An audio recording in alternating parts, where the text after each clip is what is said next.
La nuit est tombée et les éclairs d'un violent orage déchirent le ciel. Une jeune femme rentre seule chez elle après avoir passé la soirée avec des amis. La chaleur est accablante, si bien qu'elle entrouvre la fenêtre de la cuisine. Puis, elle éteint les lumières et se met au lit.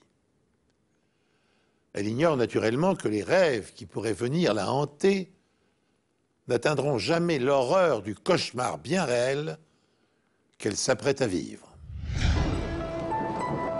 Le soir du 19 juin 1999, un orage se déchaîne sur la ville de Collingwood, dans l'Ontario. Mais il en faut plus pour empêcher Debbie Timlock, 32 ans, d'aller faire un tour dehors. C'était une jeune femme dynamique qui adorait faire du ski nautique. J'avais un bateau à voile amarré dans le port et elle aimait beaucoup partir en mer. Elle aimait la compagnie de ses amis. Debbie est mère célibataire et a laissé sa fille de 6 ans chez ses parents pour la nuit. Elle était sortie avec quelques amis. Elles sont allées passer la soirée au restaurant et en sont parties assez tard. Avant de se quitter, elles se sont dit au revoir sur le parking de l'établissement. D'après ses amis, Debbie part seule et rentre directement chez elle. À 3h25 du matin, elle appelle les secours et déclare qu'elle vient de se faire agresser. Elle leur a dit qu'on venait de l'agresser. Je ne pense pas qu'elle se rendait vraiment compte de son état. Elle était à peine consciente.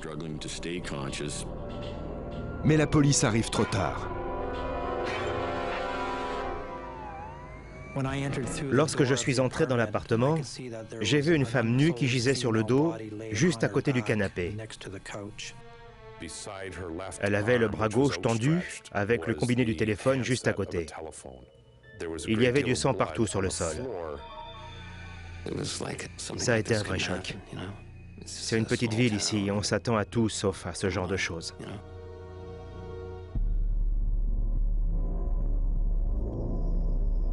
Les enquêteurs suivent les traces de sang dans l'entrée et découvrent une paire de lunettes et une chaussure à talons, toutes deux couvertes de sang. Quand on est entré dans la chambre de la victime, on a vu qu'il y avait du sang partout. Il y en avait sur le waterbed, sur les vêtements, les draps, et même sur une couette qui traînait sur le lit ou par terre, je ne me souviens plus. Des taches et des éclaboussures de sang étaient bien visibles sur la tête de lit. Les inspecteurs repèrent des signes d'effraction dans la cuisine. La cuisine était sans dessus-dessous. De toute évidence, l'agresseur était passé par la fenêtre parce que l'appartement de Debbie se trouvait au rez-de-chaussée. Et au passage, il avait fait tomber de la vaisselle. La fenêtre de la cuisine est à moitié cachée par des plantes. Par terre, les enquêteurs remarquent une tomate écrasée.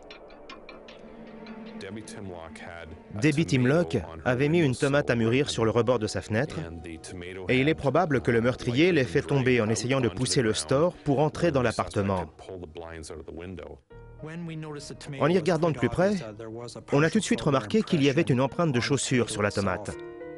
Ils la prennent en photo et la mettent ensuite dans le réfrigérateur de Debbie pour éviter qu'elle pourrisse. La police ne trouve aucune empreinte digitale suspecte dans l'appartement et aucun objet de valeur n'a été volé. Reste maintenant à découvrir qui pouvait en vouloir à ce point à Debbie. Et la réponse va soulever beaucoup d'incertitudes.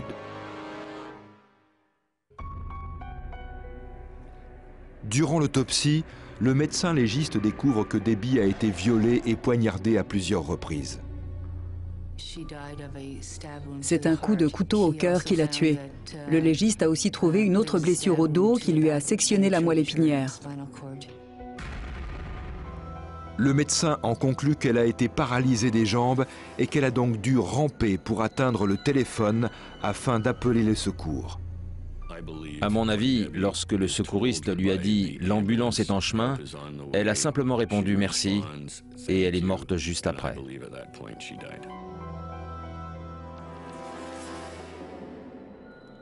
Très tôt dans leur enquête, les enquêteurs vont avoir l'occasion de suivre une piste intéressante. 4 ans plus tôt, Debbie avait vécu avec Ron Osborne, un homme connu pour avoir trempé dans un trafic de drogue.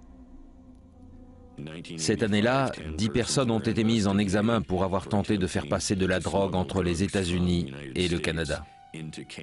À cette époque, la police parvient à faire tomber Osbourne pour avoir transporté de la drogue par bateau entre la Jamaïque et la Floride.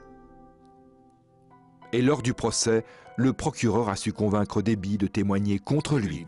Elle a témoigné que Ron Osbourne lui avait confié avoir passé 2 mois sur un bateau. C'est dans ce bateau que les autorités ont ensuite trouvé la drogue entreposée dans la cale. Seul problème, Osbourne se trouvait en prison au moment des faits. La police va donc vérifier l'emploi du temps de ses complices dans l'affaire de drogue. On a relu toutes les transcriptions de l'affaire et tous les interrogatoires que nos collègues avaient conduits pendant l'enquête, pour savoir qui avait été incarcéré ou non, et sinon pour vérifier leur emploi du temps. Ils ont conclu que cette affaire n'a aucun lien avec le meurtre.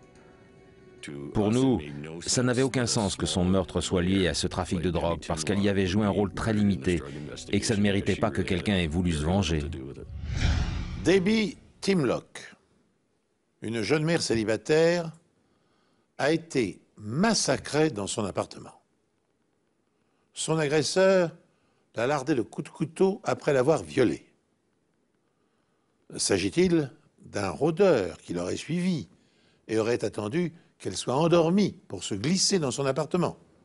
Ou l'assassin fait-il partie de son entourage? Les statistiques de la police canadienne indiquent que la criminalité conjugale ou impliquant un ex-mari ou un amant représente 1 cas sur 5 des sévices physiques perpétrés à l'encontre des femmes. Sachant cela, les enquêteurs s'intéressent aux anciens compagnons de Debbie Timlock. Dans un premier temps, ils disculpent Ron Osbourne, un narcotrafiquant emprisonné au moment des faits. Pour autant, l'ex-mari et père de la fille de la jeune femme pourrait-il être impliqué dans son agression? Comme dans beaucoup d'affaires de ce genre, la police s'intéresse également à l'ex-mari de la victime. Le couple est divorcé depuis 4 ans et se partage la garde de leur fille de 6 ans. C'était un gars plutôt correct. Ça n'avait pas marché entre eux, rien de plus. Un divorce à l'amiable. Les 2 parties s'étaient séparées en bons termes et chacun avait poursuivi sa route de son côté. D'ailleurs, on a pu confirmer que l'ex-mari était chez lui cette nuit-là. La police se concentre donc sur les indices laissés sur la scène de crime. Une paire de lunettes et une empreinte de chaussure sur une tomate. On a tout de suite vu qu'il y avait une empreinte sur cette tomate. C'était clairement un dessin à chevron. En examinant les clichés, les techniciens se rendent compte que le flash a créé des ombres distinctes. On s'est aperçu qu'en plus des chevrons, il y avait une autre trace, un autre détail. C'était une sorte de S qui serpentait à travers les chevrons. Les inspecteurs s'intéressent ensuite aux lunettes. Elles sont couvertes du sang de Debbie. Voilà ce qu'ils vont en déduire. Les 2 branches étaient repliées, ce qui nous a fait dire que les lunettes étaient sûrement tombées de la poche de quelqu'un. Debbie s'était traînée de la chambre jusqu'au téléphone et elle avait rampé sur ses lunettes. Debbie ne portant pas de lunettes, la police suppose donc qu'elles appartiennent au tueur. Ce ne sont pas des lunettes de marque et les verres s'imbriquent mal dans la monture. Le haut des verres et la monture métallique ne s'imbriquaient pas bien, ce qui donnait l'impression que les verres étaient complètement de travers. À première vue, les lunettes sont loin d'être neuves. De plus, les 2 verres ne font pas la même taille. On aurait quasiment dit que les verres avaient été rabotés et que du coup, ils avaient une forme différente. C'était un détail très étrange. C'est alors qu'une nouvelle piste s'offre aux enquêteurs. Ils apprennent que l'ancien voisin de Debbie se nomme James Brown, un athlète de 23 ans qui fut un temps pressenti pour participer aux Jeux Olympiques. Il se débrouillait bien en lutte.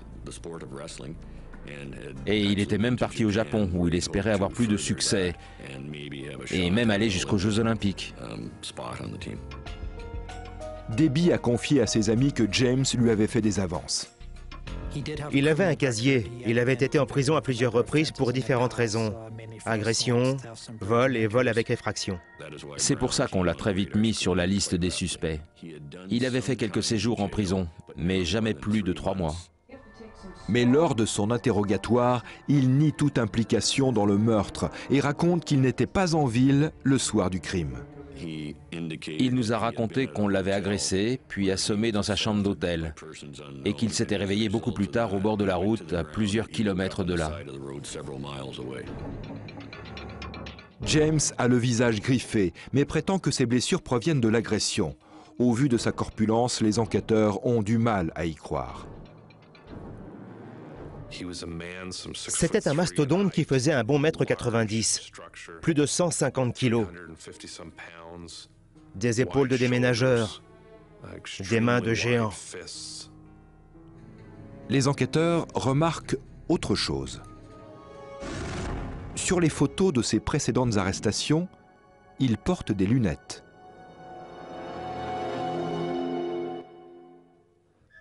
Dans l'affaire du meurtre de Debbie Timlock, le principal suspect n'est autre qu'un de ses anciens voisins, James Brown. Il a déjà fait de la prison. Durant l'interrogatoire, il ne porte pas de lunettes, bien qu'il admette en mettre pour lire. Malheureusement, il les a perdues. Les enquêteurs profitent de l'occasion pour tenter de relier Brown aux lunettes trouvées sur la scène de crime.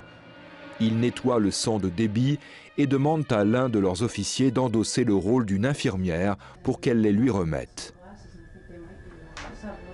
Dites-nous simplement si ce sont les vôtres.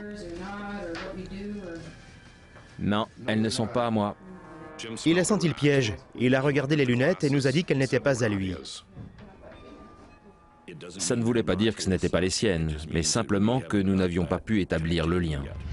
James Brown, un lutteur de haut niveau, voisin de Debbie Timlock, retient l'attention des enquêteurs. Par le passé, il a fait en vain des avances à la jeune femme.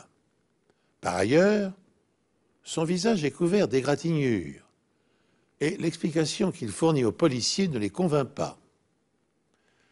Mais pour transformer des suspicions en accusations, les enquêteurs doivent produire des preuves matérielles. Or, ils ne disposent que de 2 indices. L'empreinte d'une semelle de chaussure imprimée dans la chair d'une tomate écrasée et une paire de lunettes dont Brown nie être le propriétaire. Dans l'espoir de découvrir d'autres indices, les policiers obtiennent un mandat de perquisition pour fouiller son appartement et sa voiture. On a trouvé une paire de chaussures de sport en toile bleue. Elle se trouvait sur le plancher derrière le siège passager. On savait que ce type de chaussures était fabriqué en Tchécoslovaquie. On le savait parce que c'était justement le modèle qu'utilisait l'administration pénitentiaire de l'Ontario pour chausser les prisonniers.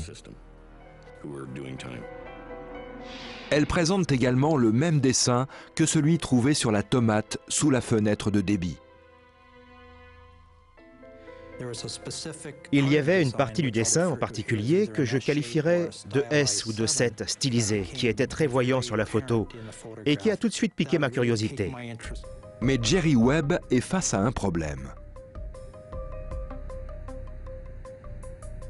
Il n'est pas sûr qu'un homme de 150 kilos crée la même empreinte sur une tomate que celle que l'on pourrait obtenir en la copiant sur une feuille ou sur un transparent. Il a une autre idée. L'un de mes collègues faisait la même pointure que James.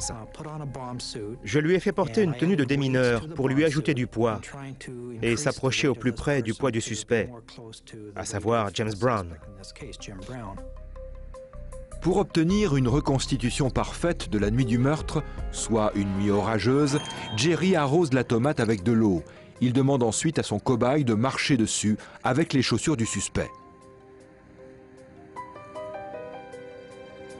Il découvre alors que l'empreinte laissée sur cette tomate correspond parfaitement à celle de la chaussure, ainsi qu'à celle sur la photo prise sur la scène de crime. J'ai pris les deux transparents et je les ai superposés à la photo de la tomate. Et grâce à ça, j'ai pu prouver que les dessins qu'on avait établis étaient les mêmes que ceux imprimés sur la tomate. Mais si la taille et l'empreinte laissée sur la tomate correspondent à celle de James Brown, rien ne certifie qu'il s'agit de sa propre paire de chaussures. La marque imprimée sur la tomate aurait pu être faite par la chaussure gauche de M. Brown, tout comme par n'importe quelle autre chaussure gauche de même modèle et de même pointure. Présentes en majeure partie par le système carcéral de l'Ontario, on peut également les trouver dans le commerce. Je savais bien qu'il nous faudrait davantage de preuves si on voulait envoyer le monstre qui avait fait ça derrière les barreaux. La police se penche donc vers les lunettes retrouvées sur la scène de crime. Le docteur Graham Strong, professeur d'optométrie à l'université de Waterloo, doit déterminer si les lunettes retrouvées sur le lieu du crime sont les mêmes que celles que James Brown porte sur les photos de la police prises quelques années plus tôt. Le problème, c'était que les portraits de la police n'étaient pas pris de face. Ça donnait un léger angle qui compliquait un peu la tâche. Le professeur Strong tente de contourner le problème en posant les lunettes sur une tête en polyester avant de la tourner selon le même angle que celui des photos fournies par la police. Ce n'était pas parfait, c'était assez proche, mais le résultat n'était pas assez convaincant pour faire des calculs fiables. C'est alors qu'il décide d'élargir la photo et remarque quelque chose de curieux. De petits points blancs. Ce sont en fait les reflets du flash dans les cornets de James Brown. On peut utiliser le reflet que l'on aperçoit dans les yeux du sujet pour faire une mesure somme toute assez classique pour les opticiens, à savoir la distance entre les deux yeux. Il suffit ensuite de mesurer la différence de taille entre les deux reflets, celui de l'œil gauche et celui du droit, et on obtient la distance interpupillaire. Grâce aux rapports médicaux, le Dr Strong apprend que la distance entre les deux pupilles de James Brown est de 72 mm. Cela lui permet d'avoir une échelle à partir de laquelle il peut mesurer la taille de la monture ainsi que celle des verres avant de la comparer aux lunettes retrouvées sur la scène de crime. On a réussi à obtenir 20 points de concordance, faits à partir des mesures et des observations entre les deux paires de lunettes. Ça a été l'euphorie au labo. En conclusion, on pouvait maintenant affirmer avec certitude que ces fameuses lunettes appartenaient bien au suspect. C'étaient exactement les mêmes que celles sur les clichés de la police. On était sûr que les lunettes ensanglantées étaient bien celles de James Brown. Mais si tel est le cas, comment se fait-il que les montures sur les photos de la police soient dorées, alors que celles couvertes de sang sont brunes? Les deux indices improbables dont disposaient les enquêteurs se sont révélés déterminants. L'empreinte de la semelle retrouvée dans l'appartement de la victime concorde avec celle des chaussures saisies chez James Brown. Et au terme de calculs complexes, le Dr Strong, un expert en optométrie, a pu établir que les lunettes que portait Brown sur ses photos d'identité judiciaire sont identiques à celles qui se trouvaient sur la scène de crime. Bien exploitées par des spécialistes, les photos peuvent se transformer en preuves indirectes de première importance. Et à ce propos, je me souviens d'une affaire extraordinaire il y a une quinzaine d'années en Californie. Katie Bellagio, une jeune fille sujette au vertige, est retrouvée morte au pied d'une falaise. Au moment du drame, elle était accompagnée d'un couple d'amis, Jerry et Mary Coppel. La police s'intéresse immédiatement au couple qui est bénéficiaire de l'assurance vie de la victime. Mais aucun indice n'indique sa culpabilité. Selon les Coppel, Katie a chuté accidentellement. Un détective récupère néanmoins leur appareil photo et confie à un expert l'analyse des 9 clichés impressionnés sur le film. Et aussi étonnant que cela puisse paraître, cette suite de photos raconte un meurtre. Sur les premières prises, par Mary Coppel, la jeune femme s'approche prudemment du précipice. Elle est seule. Puis Jerry Coppel la rejoint et la prend par la taille.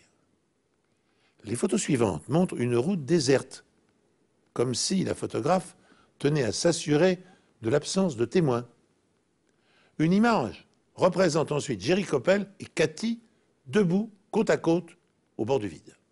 Puis, à nouveau, des photos de route et de paysage. En tenant compte de la position du soleil et des distances relatives entre les personnages, l'expert est en mesure d'affirmer que Jerry Coppel a poussé Cathy Bellagio du haut de la falaise. Dans notre affaire, grâce aux preuves matérielles qu'ils sont parvenus à collecter, les enquêteurs peuvent reconstituer le mode opératoire de l'assassin.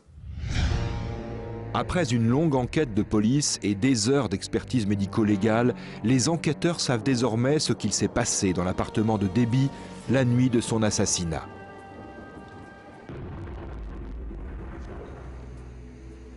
Il fait très chaud cette nuit-là, et toutes les preuves indiquent que lorsque Debbie rentre de sa soirée, elle ouvre la fenêtre de la cuisine pour rafraîchir l'atmosphère avant d'aller se coucher.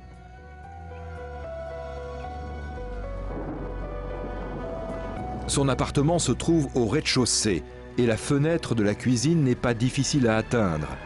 Malgré l'absence de mobile apparent, la police sait maintenant que James Brown s'est introduit à l'intérieur par la fenêtre, faisant au passage tomber une tomate du rebord. Il marche dessus et laisse malencontreusement ses empreintes de chaussures, celles-là même qu'on lui a fournies en prison. Il s'introduit dans la chambre de Debbie et se jette sur elle. Puis il la viole et la poignarde à 2 reprises avant de la laisser pour morte. En repartant, il fait tomber ses lunettes dans l'entrée. Debbie, sans doute à moitié paralysée par sa blessure, rampe jusqu'au téléphone pour appeler les secours en écrasant les lunettes. Elle meurt avant d'avoir pu identifier son agresseur. Mais le sang versé sur les lunettes de James Brown va permettre l'identification. Debbie est morte le téléphone à la main en sachant qu'elle avait fait le maximum. Je me souviens très bien du jour où le docteur Strong est arrivé dans nos bureaux. C'était plusieurs mois après le début de l'enquête. Et il a réussi à faire d'une banale pièce à conviction une preuve irréfutable. On a tous littéralement sauté de joie dans le labo. Nous pouvions rendre justice à Debbie. J'ai été très surpris de voir à quel point ils se sont impliqués dans cette enquête et très impressionné par la façon dont ils ont reconstitué le puzzle. Ils ont réussi à tout remettre en place à partir de preuves infimes. Reste un dernier obstacle à franchir. Convaincre les jurés que ce sont bien les mêmes lunettes, alors qu'elles sont de couleur brune au procès et de couleur dorée sur les clichés de la police. Les inspecteurs ont décidé de restituer ces lunettes à James Brown alors qu'il était en prison. Avant de les lui rendre, les techniciens ont voulu nettoyer le sang dont elles étaient couvertes. On a d'abord pris des clichés de ces lunettes avant d'entièrement les nettoyer. Ce faisant, une partie de la peinture dorée qui recouvrait les branches des lunettes a été effacée. 2 ans et demi après les faits, James Brown est jugé pour le meurtre de Debbie Dimlock. Le procès va durer 2 semaines et demie, avec comme preuve principale pour l'accusation l'empreinte de chaussures laissée sur la tomate et les calculs mathématiques effectués à partir des reflets du flash de la police. Le jury a délibéré pendant 6 heures et l'a déclaré coupable de meurtre avec préméditation. Au Canada, le meurtre avec préméditation entraîne automatiquement la prison à perpétuité avec une période de sûreté de 25 ans. Les preuves médico-légales de cette affaire en font l'une des plus étranges jamais résolues. C'est une affaire unique en son genre. Imaginez, j'ai 28 ans de maison, dont 20 dans la police scientifique. Et c'est la seule et unique fois où j'ai dû travailler à partir d'une empreinte retrouvée sur une tomate. Je n'en reviens toujours pas de la façon dont le docteur Graham Strong a trouvé toutes les caractéristiques de ces lunettes à partir d'un vulgaire cliché et de mauvaise qualité, qui plus est. Il a même calculé les probabilités qu'une autre paire identique puisse exister ailleurs dans le monde. Quand j'ai commencé à travailler dans la police scientifique, j'ai suivi un cours de médecine légale à Toronto. Et il y avait un panneau sur le mur qui disait « Nous parlons pour les morts ». Depuis ce jour-là, j'en ai fait mon credo. Pour moi, les scènes de crime sont un peu comme la voie de substitution des victimes. En 1992, James Brown est reconnu coupable du meurtre de Debbie Timlock et condamné à une peine de prison à vie, dont 25 ans incompressibles. Alors, après 18 ans d'incarcération, et dans le but d'obtenir une mise en liberté conditionnelle, Brown s'est décidé, il est passé aux aveux. Alors, lors d'un nouveau procès, il a relaté de quelle manière il s'était introduit dans l'appartement de Debbie, comment il s'était emparé d'un couteau de cuisine, puis comment il avait sauvagement attaqué la jeune femme. Question.